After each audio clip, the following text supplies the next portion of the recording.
Now on Tampa Bay tonight, a family blindsided and left asking for answers. This after the man accused of killing their mom back in 1984 took a plea deal just weeks before his trial. We first told you about this cracked cold case when the U.S. Marshals Fugitive Task Force arrested Donald Santini back in June near San Diego.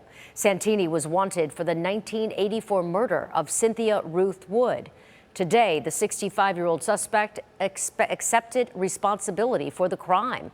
But Wood's stepdaughter, Denise Kozer, tells us her and her siblings still have questions they want answered. I'm like flabbergasted about a plea deal. It's unbelievable to me. It's just unbelievable. So like 40 years, nothing happened again. We already knew that he did it in the beginning. It was just a matter of finding him. But why? I mean, I guess a lot of people never know why. What was the reason behind it? I think it's important that he would have saw our faces, and seeing how our lives were changed.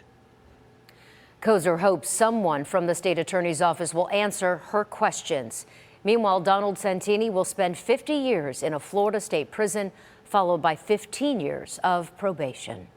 The search for closure is something dozens of Florida families are familiar with. According to Project Cold Case, there are more than 19,000 unsolved murders across Florida.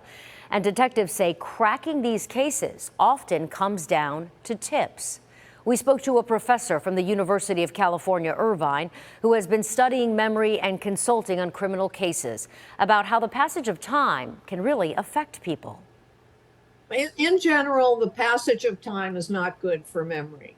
Memories fade over time, but even more problematically, they become, in their weakened state, they become more vulnerable to tampering. We also spoke to a professor at the University of South Florida about how emotions can impact memory. Just in a moment, you can have a strong emotional experience, very good, very bad. And that will make a memory that can last for a lifetime. If someone has that emotional experience, what the person is focusing on, which is actually called weapon focus, that can be remembered extremely well.